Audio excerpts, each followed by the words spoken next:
I'm thinking her discography, them first six albums. Cause think about it, she has so many albums. Only the first six were worth 360 million. I'm not so sure.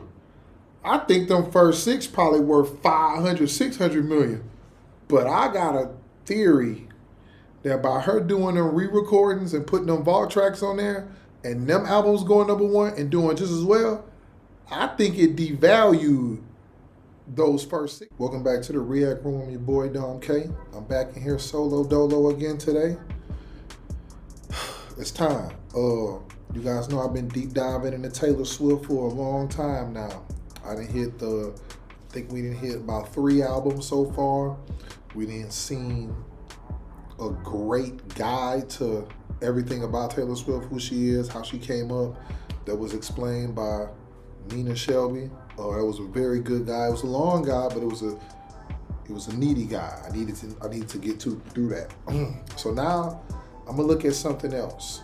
Before we start getting any more into these albums, I want to know what each one, because I think I'm missing something about these albums. I think I'm just listening to the music and not knowing what it's really designed to do. So I'm gonna watch this guide by this channel. I'm gonna give you the exact name. I think it's Girl Albums Explained. But I'm gonna before we start, I'm gonna put the exact name in there. But because I haven't watched it yet, I just got wind of it. But they're gonna explain every Taylor Swift album in 20 minutes, just the basis of every album. So I can look at the 3 albums that I saw, that I listened to, and the future albums that I'm gonna dive into, so I know what each one's about, what's going on. I learned about the eras. Now it's time to learn about what were these albums doing. We're not gonna hold you guys up too much. We're gonna get right into it. All the people who like, share, comment, and subscribe to the last video from Taylor Swift, thank you. I appreciate you. We're not gonna stop this. I want you to understand, we're not gonna stop. We're gonna keep going into this. We rock with Taylor. So the channel name is Girlhood Explained. Girlhood Explained, and the name of the video is Every Taylor Swift Album Explained in 20 minutes. You guys make sure you stop by the original channel, give it a like, give it a thumbs up, and just again, support the channel. This is helping me learn, this is helping everybody learn, as well as getting her channel right, because anybody who takes time to make this great video should get the credit they deserve. This is Girlhood Explained, the YouTube channel. We're gonna check it out. Okay, starting from the beginning, Taylor Swift was literally 16 when she released her self-titled debut album, Taylor Swift, on October 24th, 2006. In this debut era, we get songs like Tim McGraw and Teardrops on My Guitar and Cold as You. This album was extremely heartfelt, encompassing the passion of being a teenager in love and the heartbreak that can come with it. It's a collection of country pop songs that showcased her songwriting talent and storytelling abilities. True to the country roots is a mix of acoustic instruments on this album, like guitars, banjos, and fiddles, but also mixes in pop and pop rock elements. Taylor wrote or co-wrote all of the tracks, which helped develop her ability to connect with listeners through her relatable narratives. The thing about this album is that it captures that specific type of teenage longing that feels earth-shattering when you're living through it. Fearless. Then we get Fearless, released on November 11th, 2008. And this is where Taylor really said, I am not just any country artist, I am the country artist. This album won her the Grammy for Album of the Year, making her the youngest person to win at the time. She wrote the majority of the album while touring from 2007 to 2008 and produced it with Nathan Chapman. Once again, we get a country pop album centered around the themes of teenage love, heartbreak, and self-discovery. And because Taylor wrote many of the songs herself, drawing from her own experiences and observations about love and relationships, it brought about commercial success and critical success, which helped propel Taylor as a prominent figure in music. She went on to receive many awards, including Album of the Year, Best Country Album, Best Country Song for White Horse, and Best Female Country Vocal Performance for White Horse. Taylor gifted us with songs like Love Story, which is a retelling of the story of Romeo and Juliet, but with a happy ending, and You Belong With Me. That song created a whole aesthetic from the song lyrics to the beat to the music video. And let's talk about White Horse, because this is one of those breakup songs that you'd replay when you needed a song to help you realize that someone might not be your fairy tale ending. Fearless is optimistic heartbreak. It's the album for when you're learning that love isn't always like the movies, but maybe that's okay. Speak Now. Now we're getting to Speak Now, released on October 25th, 2010. And this is where Taylor's pen game reached a whole new level. She wrote this entire album by herself at 20. The storytelling is immaculate, the melodies are chef's kiss, and the emotional range is simply unmatched. The album contains 14 songs, and musically it's a blend of country pop with some pop rock influences sprinkled in. The album is deeply personal and confessional, characterized by similar themes of love and heartbreak, but also in the perspective of one transitioning from adolescence into adulthood. We kick off the album with Mine, which is that optimistic love energy, but by track 3, we get Back to December, which comes for your soul as a beautiful apology song. And don't even get me started on Dear John. It's 7 minutes of pure vulnerability, a ballad talking about escaping a dangerous and hurtful relationship. Some honorable mentions on this album are Enchanted, which captures the feeling of meeting someone and feeling completely captivated in that love at first sight type of way. Last Kiss, which is a whole emotional journey of processing a breakup in real time, and Better Than Revenge, which is my personal favorite because it is so bitter and angry. Sometimes you just need to feel those emotions to let them out. The single Mean won 2 Grammys in 2012 for Best Country Song and Best Country Solo Performance, but this album was pivotal in proving that Taylor wasn't just a country star who happened to write songs, she was a songwriter who happened to get her start as a country star. Red. Then we have Red, the album that changed everything. Red was released on October 22nd, 2012. This is where Taylor started experimenting while keeping her storytelling roots. Many consider Red a pivotal album in Taylor's shift towards a more mature and experimental sound while still staying true to her own personal style. Red serves countless hits you'd likely recognize, including We're Never Ever Getting Back Together and I Knew You Were Trouble. But there were also deep, heart-wrenching songs that really make this album shine, like All Too Well, which is basically like a short film in song form, both devastating and beautiful, and way too relatable. Then there were songs like 22, which is just pure fun, telling of that period of youth when you're young and maybe a little messy, but having the time of your life. Red is arguably considered one of Taylor Swift's best albums. It's included in Rolling Stone's 500 Greatest Albums of All Time. Red was nominated for Album of the Year at the 56th Grammy Awards and won Favorite Country Album at the 2013 American Music Awards and Top Album and Top Country Album at the 2013 Billboard Music Awards. But most importantly,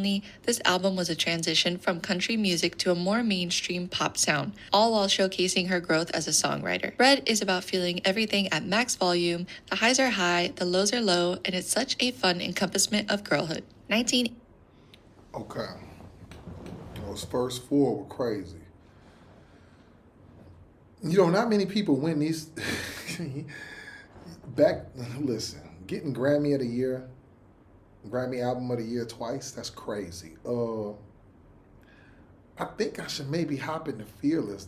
It's crazy because I'm looking at the next 2, 1989 and Reputation. Those are actually 2 of the albums that I did.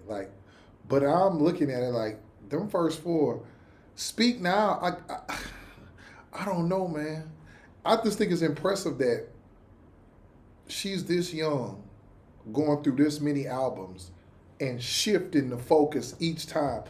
That's hard to do, especially when she's co-writing all of these songs. Like, a lot of people think that these artists don't write their songs. I see that she has writers, but most of the stuff is she's writing herself. So I don't know why people saying she don't write her songs. I don't know why that was going around. But that's crazy though. Yeah, from what I see on the first 4 albums, that this is impressive. She's already a Grammy Award winner. So many, I don't even count the other awards. It'd be impossible to. But man, this is all before 1989 and Reputation even came out, which is crazy. Because I thought that these 2 were the biggest. I always thought that these 2 were her biggest albums. She was already done. I got to check out. I think Fearless and Red should be the next 2. I'm going to let you guys decide, but I think Fearless and Red should be the next 2 I go with. 89. 1989 was released on October 27, 2014, and was arguably Taylor Swift's official declaration into pop stardom. Iconic in so many ways, this was the official genre shift, abandoning the traditional country acoustic texture of her previous albums for synthesizers, programmed drums, and pulsating bass lines. 1989 explores themes of freedom, fun, and flirtation, often focusing on major life changes and taking on new experiences. This period was peak Taylor Swift reinvention. She moved to New York City, was running the powerhouse Girl Squad, and ditched her long hair and curls for a chin-length bob with her signature bangs. Now for the tracks, we get anthems galore like Shake It Off for dealing with her haters, Blank Space, which proved she had a sense of humor about her public persona, and Bad Blood arguably gave us one of the most iconic music videos of the decade. Then you also have real gems like Clean, a song about feeling free from something that once consumed you, and Style,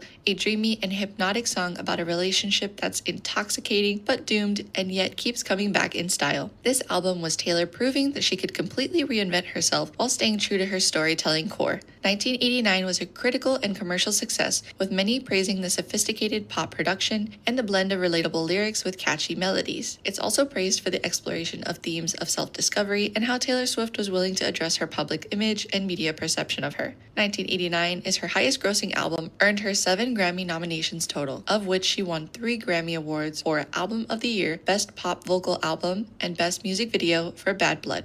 Reputation. Reputation is Taylor Swift's 6th studio album, released on November 10, 2017. In 2016, where there was a virtual #TaylorSwiftIsOver party following the feud between Kim and Kanye West versus Taylor Swift. After all the drama, Taylor disappeared for an entire year and re-emerged with the album Reputation, a dark pop revenge album with 15 tracks. Reputation is primarily electro-pop, featuring EDM instrumentation, and was produced with pop hitmakers Max Martin, Shellback, and Jack Antonoff. Taylor's voice is often distorted or multi-tracked, and the album touches on self-awareness, vulnerability, and love, covering topics such as her fall from grace with the public from the Kim Ye situation and her relationship with Joe Alwyn. Songs like Look What You Made Me Do and This Is Why We Can't Have Nice Things was Taylor saying, "You thought you could destroy me, but watch this." Look What You Made Me Do was the first released single, which peaked at number 1 on the Billboard Hot 100, and the second single, Ready For It, peaked at number 4. But then you get songs like Delicate and Call It What You Want that show the softer side of falling in love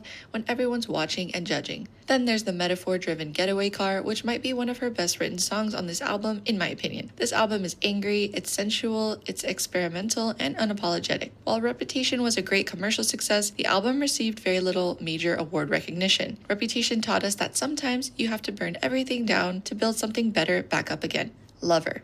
Lover is Taylor's 7th album, released on August 23, 2019. After the darkness of Reputation, Lover was Taylor coming back into the light, literally and figuratively. This album is pastel colors and butterfly imagery and songs about being happy and in love. Lover is a romantic confessional album, mainly exploring a couple's committed and intimate relationship. Again, we see the album features 1980s inspired sounds with a blend of electro-pop, country, and pop rock. 4 singles were released in 2019 to 2020 from this album, including Me, You Need to Calm Down, Lover, and The Man, with the first 3 reaching the top 10 of the Billboard Hot 100. Some songs like Me were polarizing, but gave Shake It Off 2.0 with its pure joy and silliness. Lover is a wedding song waiting to happen, and Cruel Summer is incredibly dynamic, detailing a casual summer romance that feels like a fever dream filled with both agony and ecstasy, with a bridge that's just so anthem-worthy. I personally think Cruel Summer is a great song that captures that Swiftie essence, and I have to give an honorable mention to Death by a Thousand Cuts, arguably the best heartbreak song on this album. Lover was a massive commercial success, debuting at number 1 on the Billboard 200 with 867,000 units in its first week, and achieving the biggest week of 2019 for any album. The album also made history by giving Swift the record for most simultaneous Hot 100 entries for a female artist, with every song from the album charting, and it went on to surpass 2 million in US sales. Lover is about mature love, personal growth, and finding your voice in new ways. It's optimistic, but in no way naive. Folklore. Then in 2020, Folklore happened, which surprised the world with a complete departure into indie folk storytelling that nobody saw coming, but somehow just worked. Written and recorded during lockdown, Folklore feels like reading a collection of short stories. The album blends folk, pop, and rock subgenres with ballads driven by piano, strings, and muted percussion. It was produced by Taylor, of course, alongside Aaron Dessner and Jack Antonoff. Folklore contrasts with Taylor's usual autobiographical tone, with Folklore being entirely fictional, blurring the lines between fantasy and reality. Cardigan, August, and Betty tell the story of teenage love triangle with 3 different perspectives and its masterful storytelling. Exile with Bon Iver is haunting. My Tears Ricochet is about betrayal in the music industry, and Invisible Strings suggests that everything happens for a reason. Folklore was another massive commercial triumph, becoming the best-selling album of 2020 with 2.3 million units earned. This album won Taylor her 3rd Grammy for Album of the Year, and made Taylor Swift the first woman to win the award 3 times, and showed that she could literally do anything musically. Evermore. Evermore is Taylor Swift's ninth studio album and is referred to as Folklore's sister album because Evermore came out just 5 months later on December 11, 2020. If Folklore was spring and summer, Evermore is autumn and winter, deeper, darker, and more complex. Evermore basically picks up where Folklore left off with folk-influenced sounds and gentle production that makes it feel even more stripped down and intimate. Aaron Dessner handled most of the production work at his Hudson Valley studio, creating this dreamy, contemplative sound with soft piano, gentle strings, and subtle electronic touches. Willow continues the witchy folklore aesthetic, but songs like Champagne Problems and Right Where You Left Me hit different with that gut-wrenching storytelling Taylor's known for. These are songs about being the one who leaves, about being left behind, and the complications of mature adult relationships. No Body, No Crime, featuring Haim, is Taylor's murder ballad. Evermore with Bon Iver is about depression and feeling stuck, but with hope for the future. Evermore was another commercial hit, debuting at #1 on the Billboard 200 and selling over 1 million copies worldwide in its first week. The album has gone on to sell 7.3 million units total and even set a new US record for vinyl sales. Evermore proved that Folklore wasn't a fluke. Taylor had truly evolved as an artist and could create entire worlds with her words. Re-recordings. Then came the re-recordings era. So basically, Taylor Swift decided. Okay. How many? Bro, I'm confused about something. So,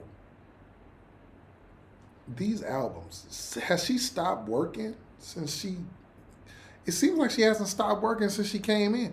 I know sometimes they were like 2-year breaks, but that's because it takes a year to record these albums. It takes time to get the song. And then the tour, has she stopped working? It doesn't seem like she stopped working since she came into the scene. Bro, these albums are crazy. It's so many different styles, so many different genres. I've seen pop, I've seen electro pop, I've seen country, I've seen man, they just saying all the time. Like, all of that's pop, but it's like different versions of pop, EDM and all of that. It's crazy.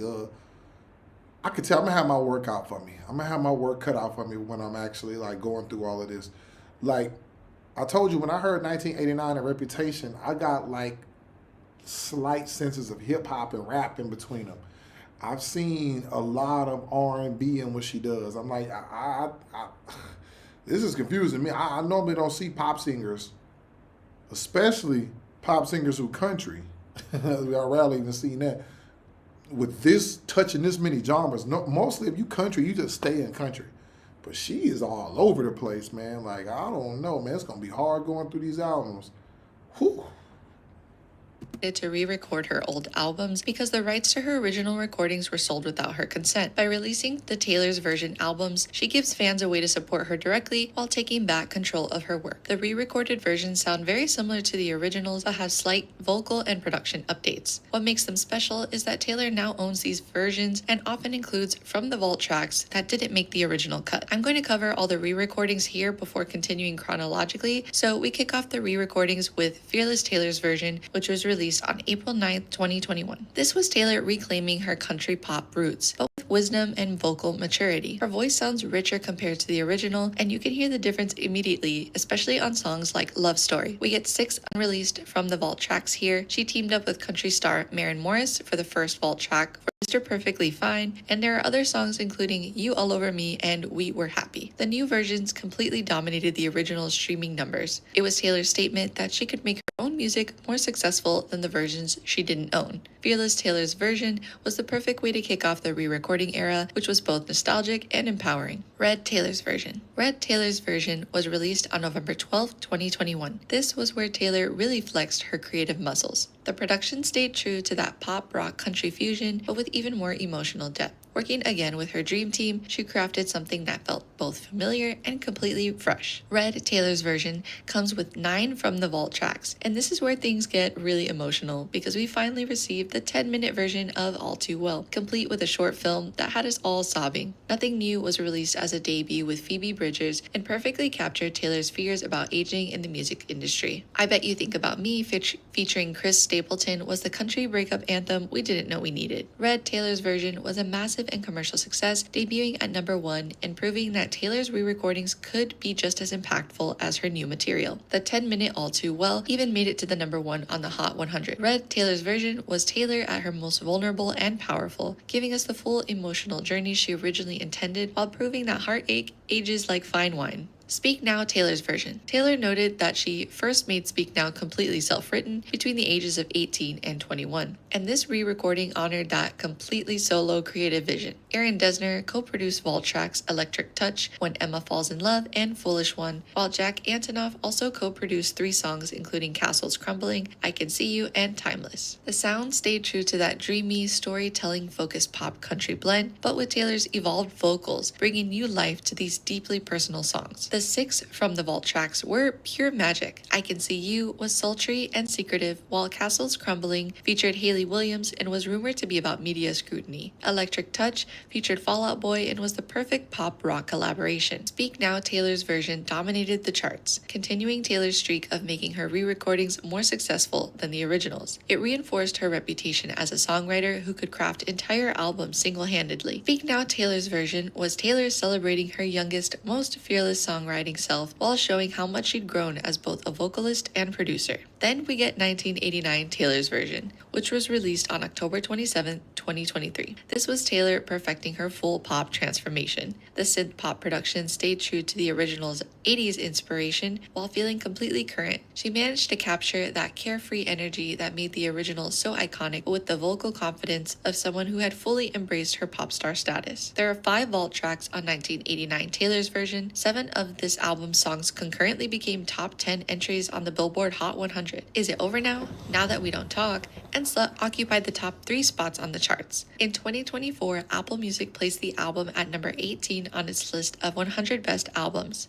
Taylor had officially made her re-recordings more successful than the originals across the board. 1989 Taylor's version was Taylor's victory lap, proving that her pop evolution was not only valid, but absolutely unstoppable. Midnights. The next released album, excluding re-recordings, is Midnights on October 21st, 2022, with Midnights containing 13 songs. After 2 folk albums, nobody expected Taylor to return with Midnights, a synth-pop exploration of things that keep her up at night. Swift teamed up with regular collaborator Jack Antonoff, creating this dreamy, electronic pop soundscape that feels like being awake at 3 a.m. scrolling through your thoughts. The production has this gorgeous shimmery quality with layered synths that perfectly captures that introspective, slightly melancholy vibe of late night overthinking. Antihero became an instant classic about self-doubt and feeling like the problem. Lavender Haze was pure dreamy romance about protecting your relationship from the outside noise, while Karma peaked at number 2 and became the perfect revenge anthem. Bejeweled was Taylor literally sparkling and reminding us, and maybe someone specifically, that she's still the main character of her own story. This album absolutely dominated. It became Swift's 11th consecutive number 1 album on the Billboard 200, her 5th to sell over 1 million first week copies, and made Swift the first artist to monopolize the Billboard Hot 100 top 10. On its release day, Midnights broke Spotify's record for the most streamed album in a single day, amassing 185 million streams. Midnights proved that Taylor could blend her confessional songwriting with modern pop production and create something that felt both nostalgic and completely fresh. The Tortured Poets Department.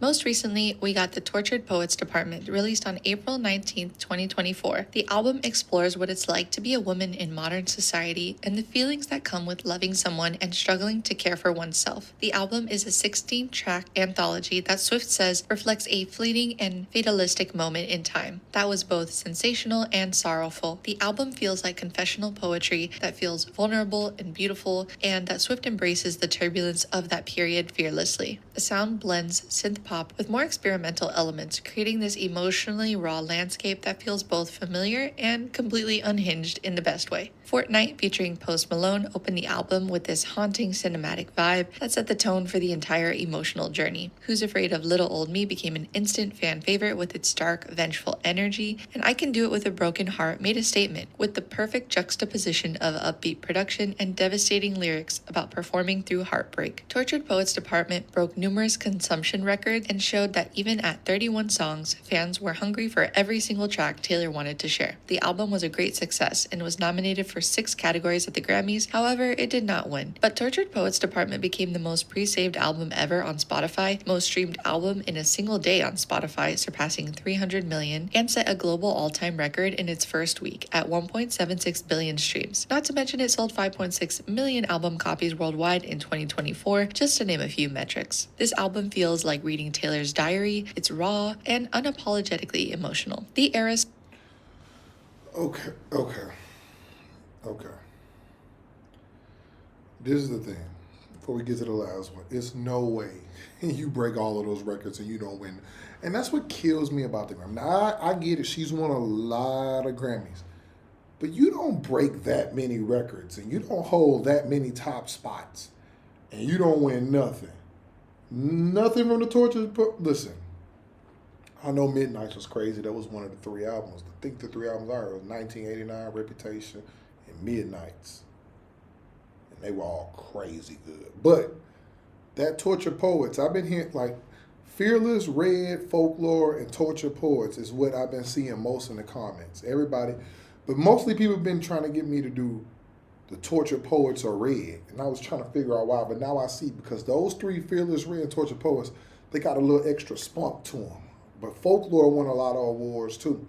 But I'm gonna tell you like this, that I'm kind of suspect about that Tortured Poets.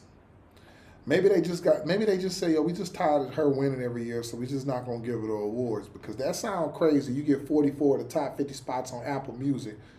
I don't know. I think that's the stat I just read. And I saw another stat that says she dominated. She sold 5 million records, which is, I don't think too many albums from that year sold 5 million records to date. I'm pretty sure they didn't. I don't know. That seemed a little suspect to me. I don't know. I'm going to have to do my own deep dive into that. I don't know about not winning no awards. You getting that type of success. That seemed a little fishy to me. Tour and Taylor's ownership victory. While we're talking about Taylor Swift's complete discography, we absolutely have to mention the Eras Tour, literally the biggest tour in history and a celebration of every single one of these albums. The fact that Taylor can perform songs from every era of her career and have fans screaming every single word, that's the power of consistent storytelling and evolution. The Eras Tour became this massive cultural moment where fans dressed up as different album eras, traded friendship bracelets, and basically turned each concert into a celebration of growing up with Taylor's music. It proved that her discography isn't just songs, it's a timeline of experiences that millions of people have lived through together. But here's the plot twist that makes this whole story even better. In May 2025, Taylor announced that she had successfully bought back the master recordings of her first 6 albums from Shamrock Capital for about $360 million.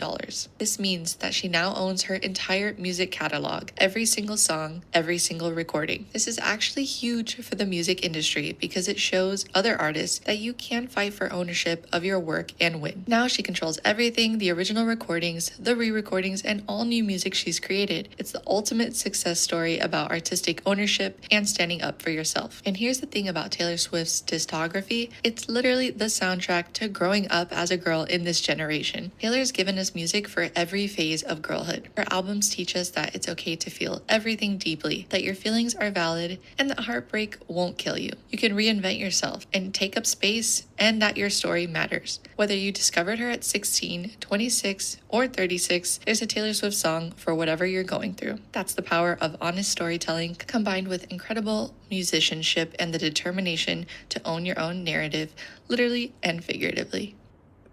Okay. Well, I discovered at 36, 37, so hey, I guess I'm at the end of that. So, but check this out though. That's a crazy discography. I wonder.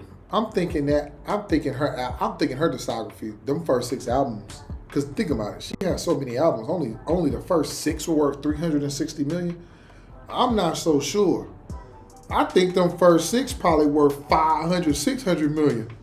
But I got a theory that by her doing them re-recordings and putting them vault tracks on there, and them albums going #1 and doing just as well, I think it devalued those first 6 a little bit to people like, oh, well, she got those and these are going down because those got more tracks and they're buying them just as much as, so they like, oh, we got to hurry up and get off this. But now, She got those, the re-recordings. Oh my goodness. Bro, her whole catalog might be worth over $1 billion at this point. That is crazy. But what a great story. That's how you stick it to the label. You don't want to sell me my masters. You're going to sell them to them, and then they going to sell them. And then, okay. Now I see why everybody says Scooter Braun's a clown. I didn't know why at first. At first I was like, why did that girl put a clown on his face? And I heard he had something to do with it. Okay, so all of them were in cahoots together. Okay, I got it. But man, that's a great video. Shout out to Girlhood Explained. Fascinating voice. Fascinating way to put the whole thing together. Way to explain each individual album and each individual era and make it seem as though it was a child could follow it and make it just easy. And there can be a song for each person. But I'm going to just say, man, that was a really good video. I'm really eye-open to what's going on now. Now I see why her fans support her so much, because, again, for her to go back and re-record all of those, and for her fans to show up, wow, shout out to the Swifties, because to even show up to them, most artists, they probably can't get their fans to show up and be that excited about the re-records. I remember I heard Ashanti was trying to do it, and it didn't work out the way she wanted it to, and sorry for her with that, but I'm glad Taylor re-recorded them and they worked out, you know what I'm saying? So shout out to her, shout out to the Swifties, and shout out to everybody, and shout out to the Girlhood Explained channel for making that awesome video, explaining it. Now I know every album explained and what's going on, and the re-recordings and how it all happened, and the timeline, chronology. Man, I got spit all on my mouth. Now I know I'm in order, man. I'm not going to even try to say the word anymore. Chronological order. We'll say that. In chronological order. But anyways, I wonder now, which album should I do next?